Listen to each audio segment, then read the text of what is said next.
hidratos de carbono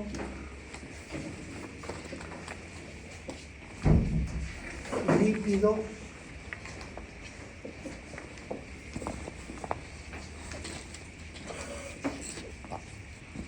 y ácido glicénico. Si ustedes recuerdan, en nuestro programa analítico hemos empezado por aquello que está dentro del organismo en la forma más sencilla, más simple. ¿Cuál era? Los elementos. Es lo más sencillo. Después de los elementos, algo un poquito más complejo, el agua, pH y compartimento, que ya no está formado por un elemento, sino por dos o más. Después vienen los compuestos orgánicos, que ya están formados por varios elementos. Y dentro de los compuestos orgánicos, las proteínas, hidratos de carbono lípidos y ácidos nucleicos. Recuerden la manera más simple de saber qué es una proteína. Había una manera muy simple, que para hacer proteína tenía que ser formada básicamente por 4 elementos: carbono, hidrógeno, oxígeno y nitrógeno. Si un compuesto que ustedes ven no tiene, primeramente no tiene 4 elementos, y segundo, no son estos los elementos, no es proteína. De eso ya saben. Ahora, ¿qué otro detalle también tiene?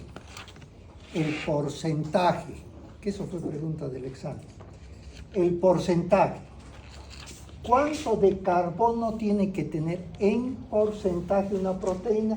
Aproximadamente el 55%. Muy poco hidrógeno, aproximadamente el 7%. El oxígeno y el nitrógeno tienen que estar más o menos similares. El oxígeno aproximadamente en 20% y el nitrógeno en 17 o 18%. Por decir, tenemos acá esta fórmula que está carbono, hidrógeno, oxígeno, nitrógeno.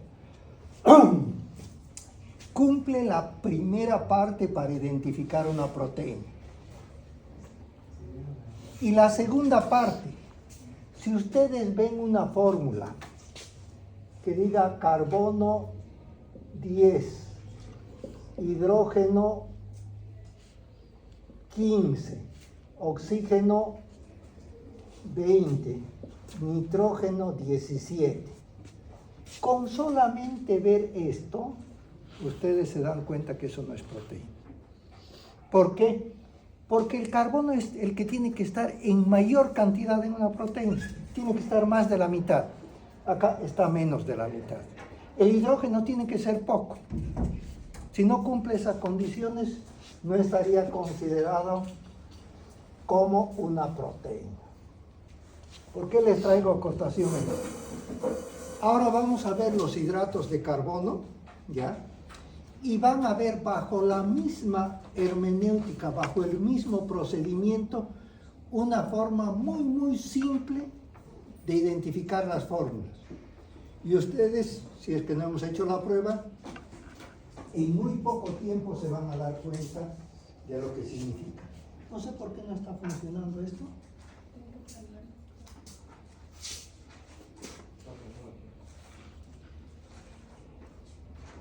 No he encendido. Bueno, igual ahí la pantalla.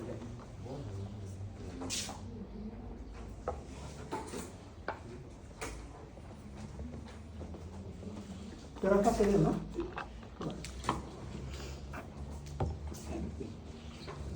Bueno, ahora entonces vamos a ver los compuestos orgánicos, pero en este caso, ya está apareciendo, los compuestos orgánicos, en particular los hidratos de carbono.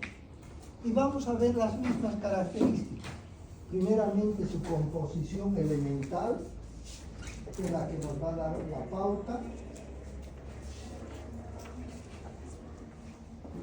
Bien. ¿Qué son los hidratos de carbono? Son compuestos orgánicos que se caracterizan por estar formados básicamente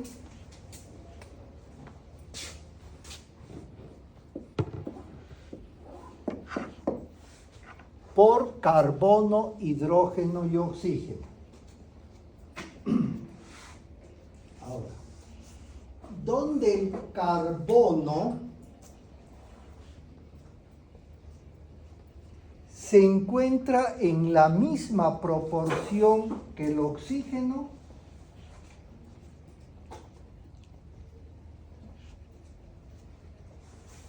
y el nitrógeno el doble.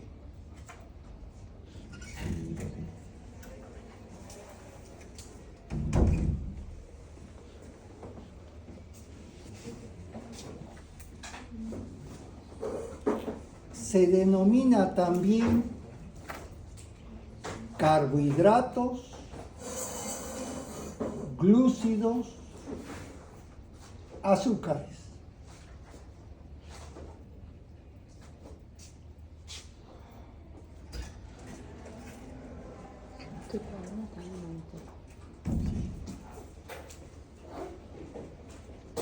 Bien, acá les decía, va a ser más o menos un tip parecido al de las proteínas, muy fácil de poder identificar por un lado cuál es un hidrato de carbono, y aparte, ustedes pueden saber ya las fórmulas, una fórmula molecular o general, ya pueden saber cómo se la realiza inmediatamente.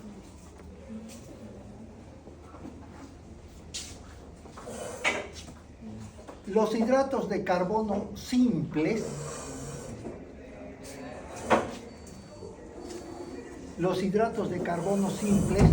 van a ver ustedes, ¿ya?, cómo están formados.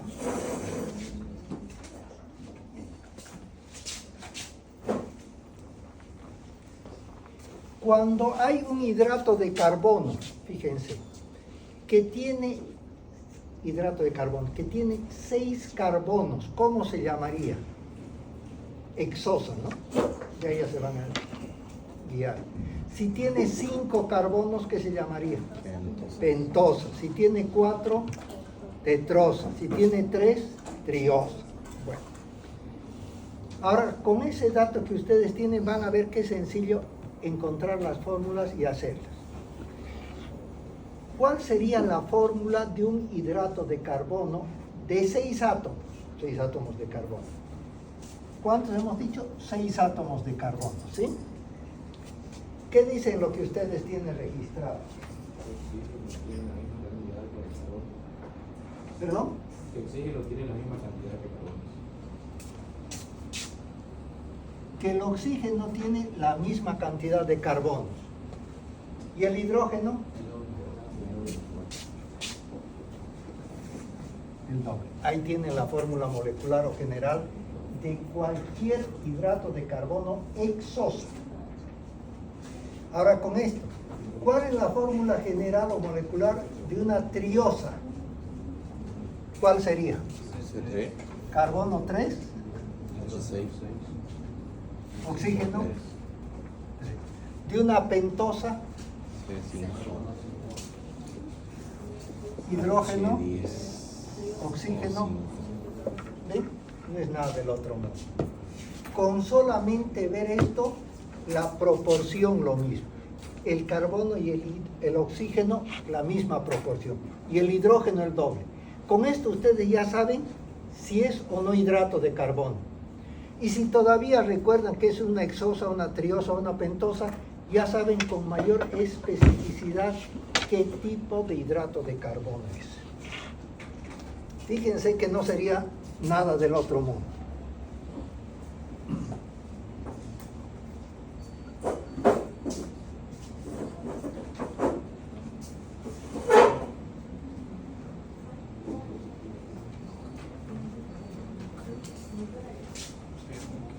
Sí. Claro. Sí. No, ahorita. Claro.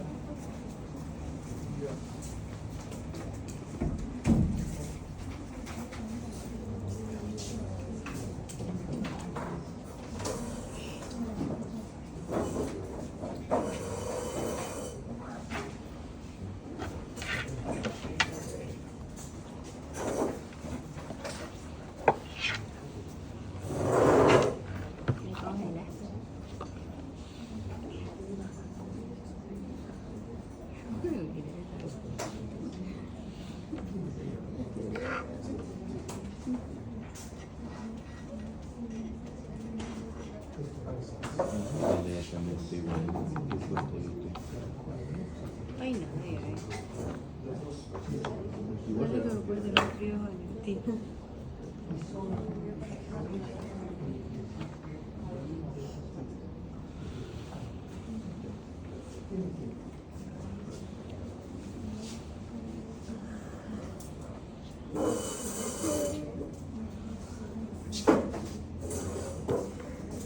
El otro.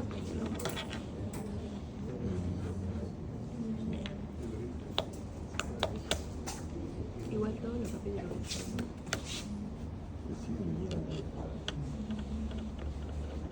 Bien. Ahora, bajo el mismo criterio que en el anterior, la reestructuración analítica, hemos visto su definición, su composición elemental, qué nombre recibe, etc. Ahora vamos a ver acá qué funciones tiene. ¿Ya? Lo mismo que hemos hecho con las proteínas, acá también vamos a hacer lo mismo. Funciones. Vamos a ver primeramente la función estructural.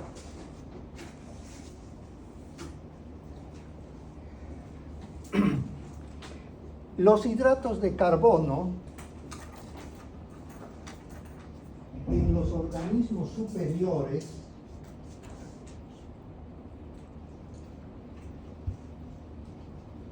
se encuentran presentes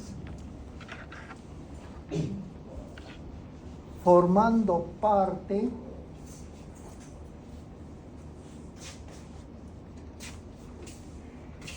de la composición y estructura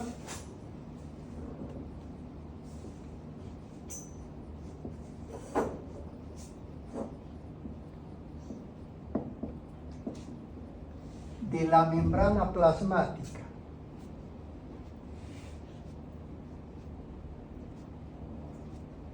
Donde representa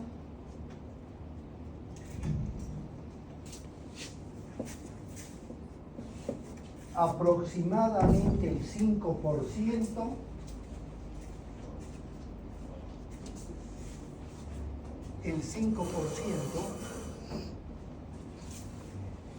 y se denomina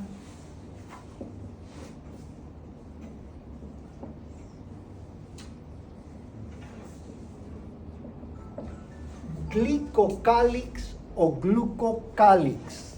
Glicocálix o glucocálix.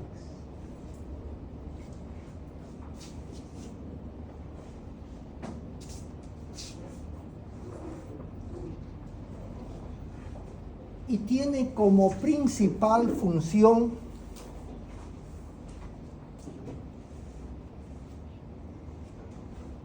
la de captar o actuar como sensor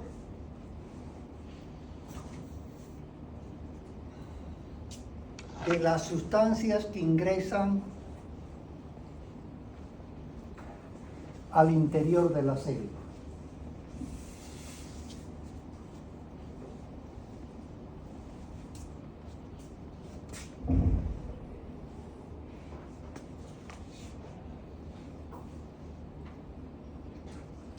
Bien, estamos viendo la función estructural, ¿ya?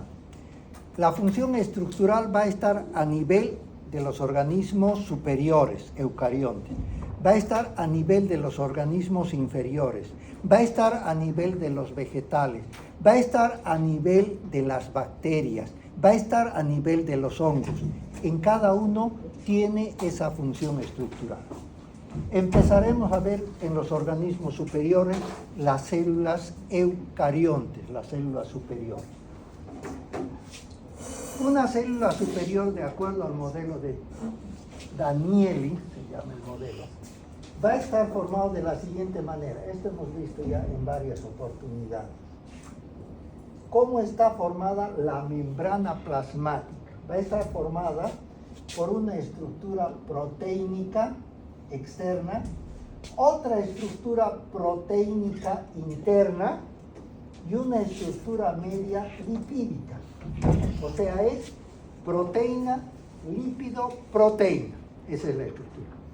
todo esto que les estoy mencionando representa aproximadamente el 95% de su estructura.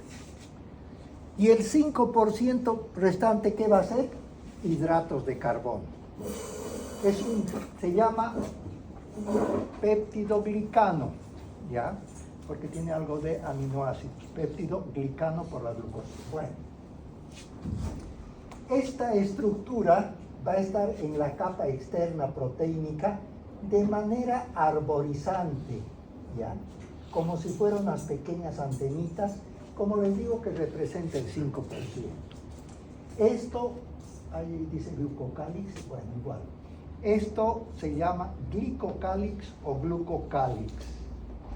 Es un hidrato de carbono complejo porque no está puro el hidrato de carbono, sino mezclado con otras sustancias como son los péptidos o precursores de las proteínas. Bueno, ¿y qué función van a desempeñar?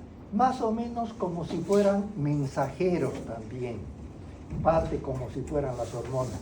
Pueden captar las sustancias que van a ingresar al interior del organismo y que les puedan ser, por un lado, beneficiosas, aprovechando las características que vayan a tener. Bueno, entonces esto sería parte de la función estructural. La quitina.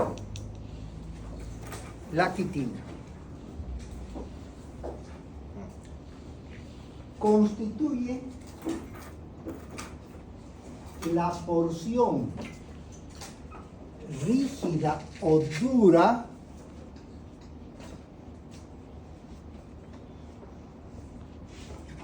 de algunos crustáceos, el exoesqueleto de los insectos, artrópodos en general.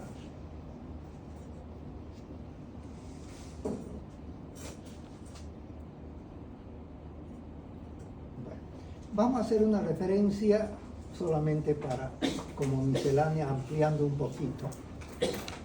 En la década del 40, durante la Segunda Guerra Mundial, había un investigador suizo norteamericano que se llamaba Albert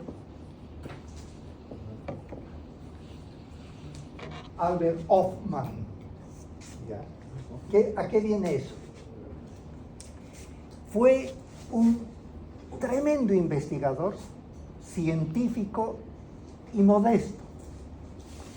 Uno de sus últimos descubrimientos o sintetizaciones que hizo fue de una droga que conocen tal vez ustedes de nombre LSD. Dietilamina de ácido lisérgico.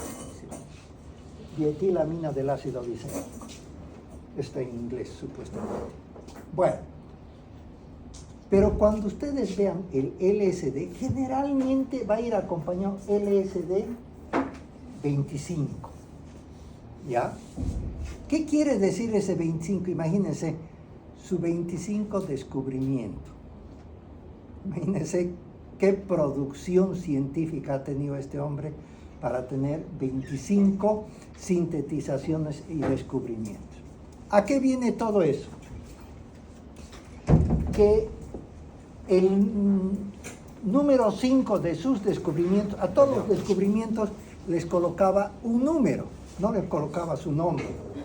Y está precisamente con la identificación de la estructura de la porción dura de los insectos artrópodos. Se pensaba quelonios. ¿Qué son quelonios? Las tortugas. La capa dura de las tortugas, se pensaba que tenía una parte importante también de quitina, pero en realidad se vio que no era quitina esa porción dura, era muy poco. Entonces Albert Hofmann fue el que describió primeramente cuál era la estructura química de las porciones rígidas de los organismos inferiores. Por eso es que traía acotación esto. Bueno, el exoesqueleto es fácil de comprender. Nosotros tenemos las porciones duras como organismos superiores en la parte interna. Por eso nosotros tenemos endoesqueleto adentro. Algunos insectos, algunos artrópodos tienen en la parte externa, ¿ya? Por eso se llama exoesqueleto. Bien, hemos visto de organismos inferiores, organismos superiores. Ahora vamos a ver organismos vegetales. ¿Dónde está la función estructural de los hidratos de carbono? La celulosa.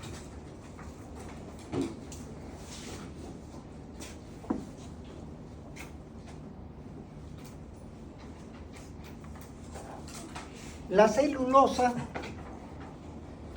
constituye el principal componente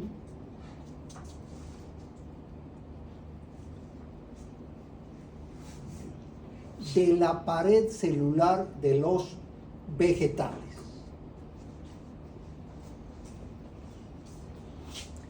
Es un polisacárido estructural.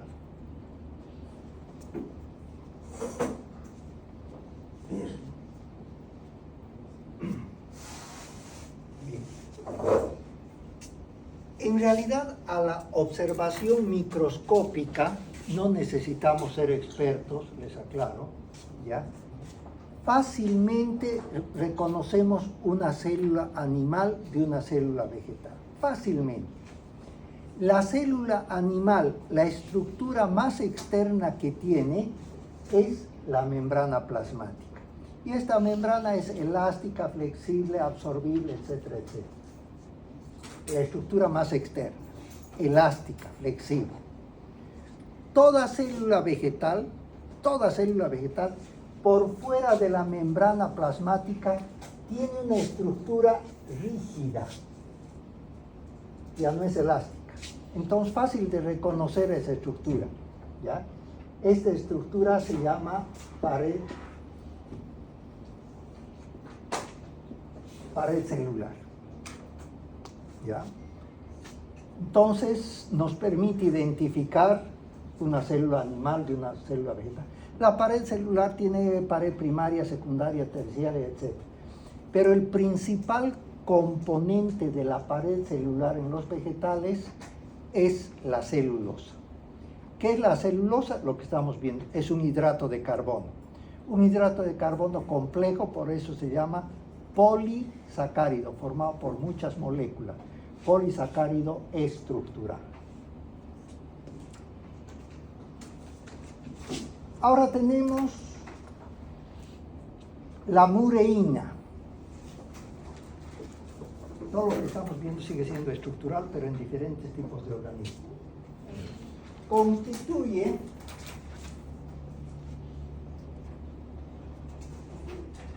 uno de los componentes fundamentales de las bacterias.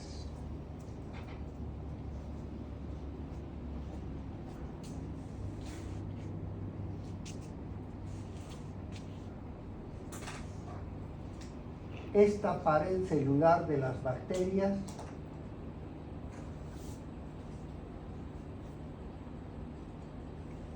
está formada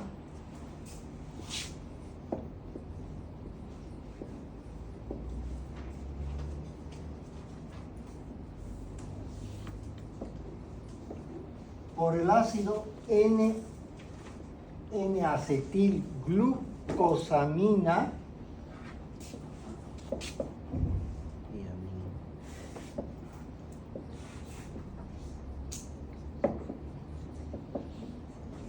y el ácido N-acetilmurámico.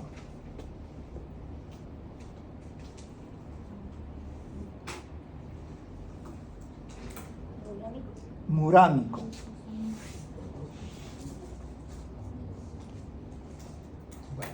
¿Y por qué les menciono esto?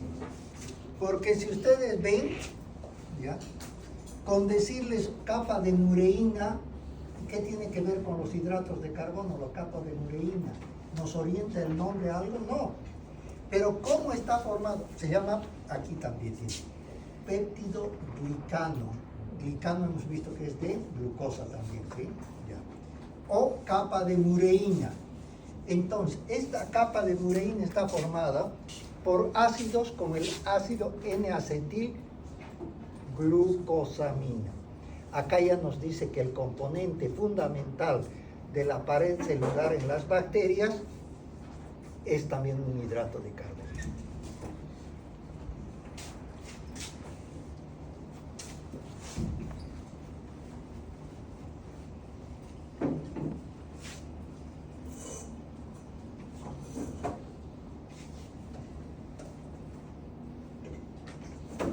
Bien,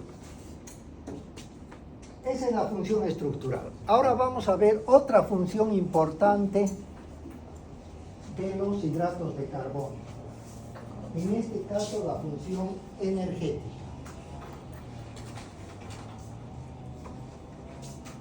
La función energética.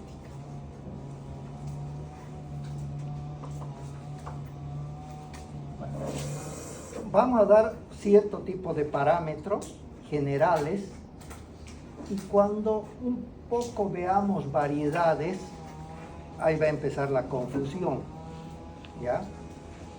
¿Por qué? Porque resulta que con las redes sociales, cuando ustedes escuchan a los profesionales, cada profesional tiene criterios tan dispares que en realidad cuesta saber cuál de ellos tiene la razón.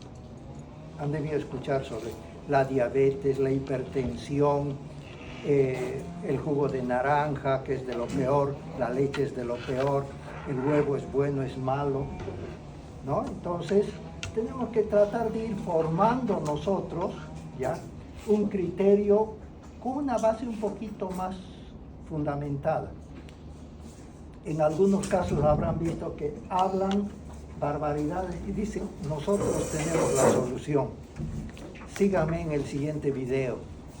Y hay que seguir y después nos dice el producto y cuesta tanto. ¿Ya? Volvemos a la parte comercial. Bueno, función energética. Los hidratos de carbono constituyen la principal fuente energética primaria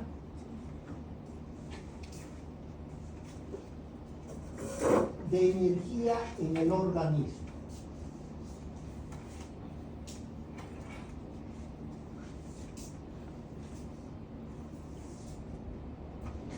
Proporciona aproximadamente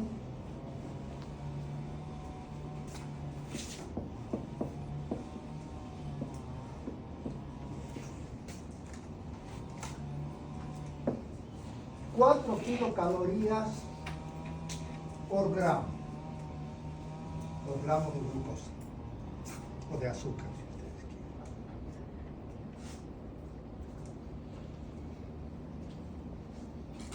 Bien, esto tiene una aplicación práctica muy interesante y muy importante a la vez. Si partimos de la premisa en que el organismo para funcionar sí o sí necesita energía. No puede funcionar si no tiene energía. Eso es una premisa. No podemos decir sin energía funciona. No, con energía. Por lo tanto, de cualquier parte el organismo tiene que sacar energía. De cualquier parte. La principal fuente energética del organismo son los hidratos de carbono. Fuente primaria energética. ¿Qué quiere decir? La primera que tenemos que recurrir o que recurre el organismo para sacar energía, pero no es la única.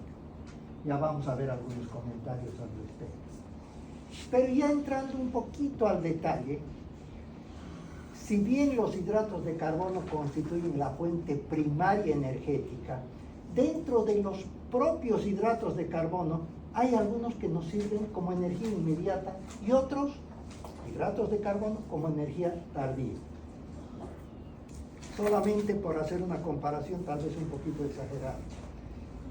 Han visto que muchos de los deportistas consumen en plenos partidos o en carreras, no nos muestran qué productos, desde luego, consumen líquidos. Todo el tiempo tienen que consumir líquidos. Esos líquidos, entre comillas, son azucarados. Pero tiene que tener un azúcar de acción inmediata, no tardía, como puede ser la glucosa o la sacarosa, ¿ya? Puede ser eso, es de acción inmediata. Pero hay otros hidratos de carbono que no nos sirven, y son hidratos de carbono para el ejercicio inmediato. Nadie antes de un ejercicio va a consumir papa, yuca, que son hidratos de carbono. Nadie va a consumir, porque eso tiene que degradarse hasta llegar a glucosa y recién puede servir.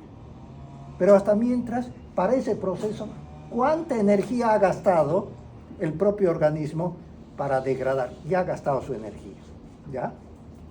Entonces, hay, si se quiere, un poquito de esa diferencia. Otra cosa que tomen en cuenta, ya como parte práctica, a veces los productos en la bula, en la literatura, nos confunden un poco, ¿ya? Todo lo que estamos viendo, recuerden, es hidratos de carbono. Pero ¿qué es lo que dicen en la literatura? Se van a fijar. Hidratos de carbono, ¿ya? Tal cantidad, poca, ¿ya? Más abajo dice azúcares. No está junto. ¿Por qué? Porque dice, este es de acción inmediata, los azúcares, ¿ya? Es de acción inmediata. Pero todos son hidratos de carbono. Si los colocaran juntos, podríamos decir, ¿qué cantidad de hidratos de carbono que tiene este producto? No, nos ponen separados. Entonces, ven, no tiene mucho azúcar, pero arriba tiene hidratos de carbono. Entonces, vayan jugando con esos comentarios también que existe de por medio. Bien. Un aspecto también práctico. Cuando una persona quiere adelgazar, ya, tiene que hacer cierto tipo de ejercicios. No voy a entrar al detalle porque no corresponde ni es nuestra especialidad, pero más o menos lo siguiente. Acuérdense que es la fuente primaria, lo primero que hay. Si nosotros decidimos disminuir de peso, decimos, todas las noches vamos a correr 100 metros, a correr a toda velocidad, ¿ya? No vamos a disminuir un solo gramo, porque con esos 100 metros, a toda velocidad, no vamos a alcanzar siquiera a consumir las calorías que nos presentan los hidratos de carbono que consumimos naturalmente. No nos va a alcanzar. Entonces, y aparte de eso tenemos las grasas, que es un depósito de energía. Pero en el orden de prelación, primero tenemos que, entre comillas, terminar los hidratos de carbono, de gastarlos, para empezar las grasas, ¿ya? Entonces, con 100 o 200 metros que todas las noches corramos, no vamos a poder disminuir ni siquiera todos los hidratos de carbono que hemos consumido, menos aún las grasas. ¿Qué es lo que se debería hacer? Ejercicios de larga duración y poca intensidad. ¿Qué quiere decir? Si a una persona obesa o gordita les dicen, todas las noches va a correr a toda velocidad 5.000 metros, estoy exagerando, es imposible, ¿ya? Es imposible. Entonces, no va a adelgazar porque no va a llegar a gastar sus lípidos. Entonces, lo que tiene que hacer una persona que está con sobrepeso, caminar, porque puede caminar 1 hora o no, pero no correr. Entonces, un ejercicio no de mucha intensidad, pero de gran duración. ¿Qué va a hacer? va a gastar sus hidratos de carbono, fuente primaria, y va a comenzar poco a poco a gastar la segunda fuente de reserva energética, que son los lípidos. ¿Qué pasa con los desnutridos? Con las personas que por alguna circunstancia no tienen hidratos de carbono, ¿ya? O porque hacen mucho ejercicio, porque tienen hipertiroidismo, etcétera, no tienen, van a gastar sus lípidos. Y si no tienen sus lípidos, ¿qué pasa? Igual el organismo necesita energía. Van a recurrir a sus proteínas. De cualquier parte tienen que sacar energía. En tercera etapa estarían las proteínas. Cuando el organismo comienza a recurrir a sus proteínas para provocar o para tener energía, el organismo está en un estado patológico. ¿Por qué? Porque se está comiendo sus proteínas, sus músculos se está comiendo, porque de alguna parte tiene que sacar energía. Y esa tercera fuente, las proteínas, ya es una fuente patológica, pero igual el organismo tiene que sacar. Por eso que es más o menos importante. 4 kilocalorías es lo que normalmente da la glucosa, los lípidos dan más, aproximadamente 9 kilocalorías. Ahora esto no es recomendación por si acaso, el alcohol da 7 kilocalorías, no vayan a decir, con esto voy a tener más calorías. Es una caloría inútil, pero son 7 kilocalorías que le dan. Pero no es útil. Bien.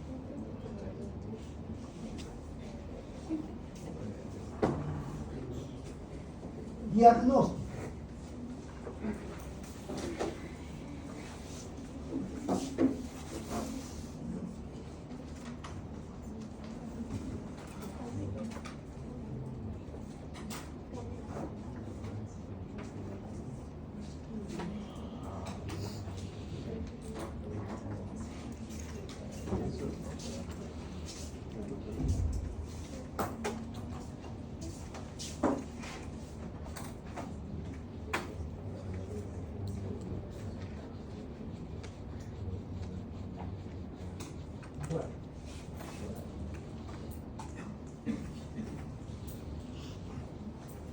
Los hidratos de carbono, a través de una prueba laboratorial en sangre,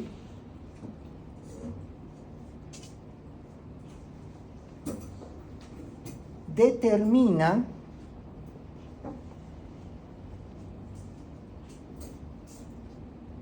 la cantidad de glucosa circulante.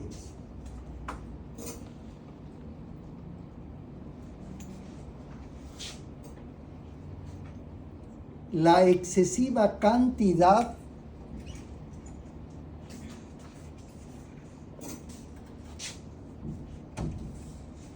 está relacionada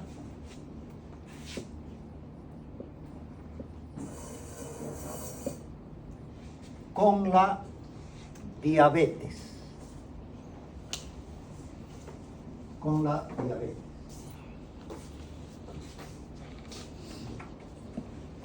Si ustedes recuerdan, cuando hablamos de proteínas, también había una función diagnóstica, ¿se acuerdan? Índice proteico, que nos daba el grado de nutrición o desnutrición de la persona.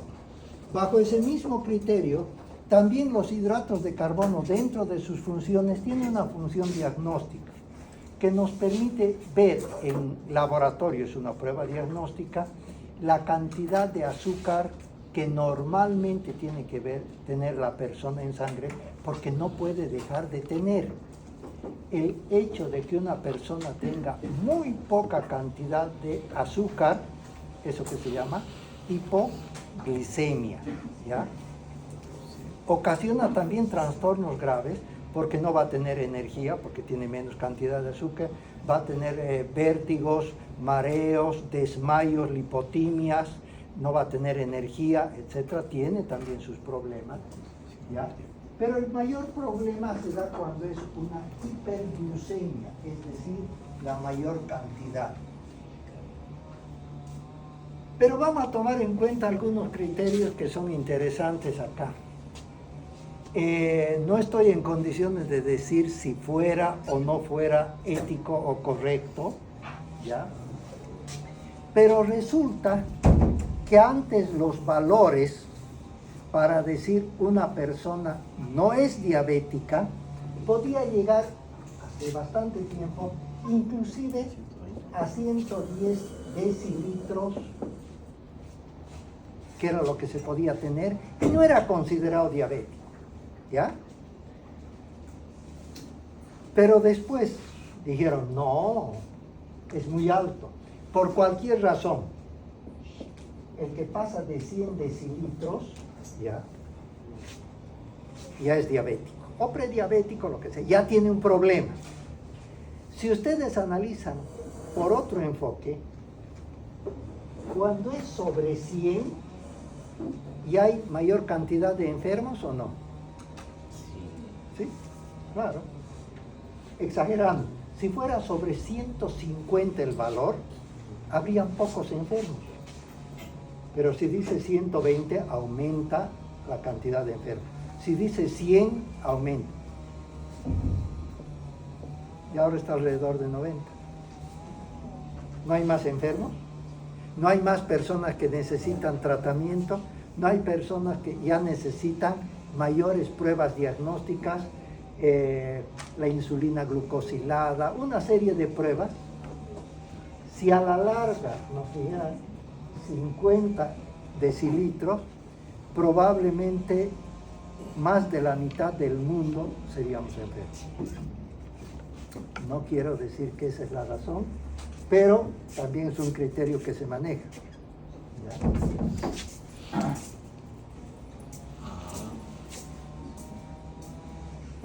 ¿Alguien tiene la función para ver la glucosa no en sangre, en el celular, digamos? Hay una manera. ¿Hasta qué punto será cierto?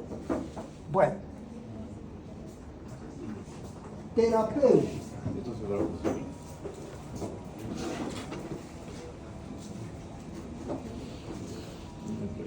Función terapéutica. Los hidratos de carbono tienen una acción farmacológica muy importante, en particular sobre el hígado. Actúan como hepatoprotectores y desintoxicantes. Hepatoprotectores y desintoxicantes.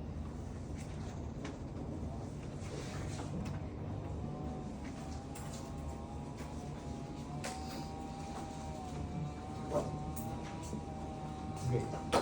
Esto no es recomendación, desde luego, pero para que vean en qué momento en el organismo puede haber una lesión o agresión al hígado. Cuando uno consume gran cantidad de bebidas alcohólicas, el alcohol se metaboliza gran parte en el hígado, ¿ya? Y la cantidad en que se metaboliza normalmente no es lo que el hígado tiene la capacidad, es mucho más la cantidad de alcohol que se consume que lo que el hígado podría metabolizar, se acumula. Normalmente se podría, si es bebida alcohólica destilada, aproximadamente 30 ml de una bebida que tiene 45%, podría el hígado metabolizar, actuar bien, 30 ml, o sea, de 45% por hora. Dicho de otra manera, uno podría tomar un vaso de whisky, una copita de whisky, cada hora. Si tomara 2, el hígado ya no tiene capacidad. Ya es mucho alcohol. ¿Ya? Y comienza a lesionarse el hígado. ¿Qué es lo que se tiene que hacer si una persona se ha excedido mucho? Este es un ejemplo. En el consumo de bebidas alcohólicas va a llegar un momento en que primero náuseas, vómitos, dolores generales, tremulaciones, temblores, dolor en los brazos. ¿Qué se recomienda? Que le pongan un suero. ¿De qué va a ser el suero? Hay N cantidad de sueros, pero ¿de qué se recomienda? Suero glucosado, suero con azúcar, porque el azúcar va a proteger hepatoprotector y va a desintoxicar. Aparte, complejo B, vitamina C para las tremulaciones, los temblores. Entonces, miren ustedes la importancia que tiene como función farmacológica, terapéutica, en este caso, los hidratos de carbono. Bien.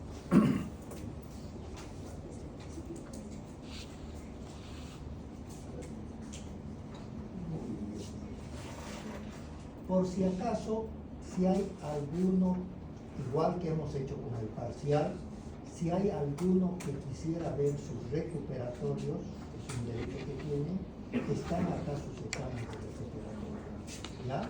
Pero tomen en cuenta, porque algunas preguntas que me hacían, el recuperatorio, la máxima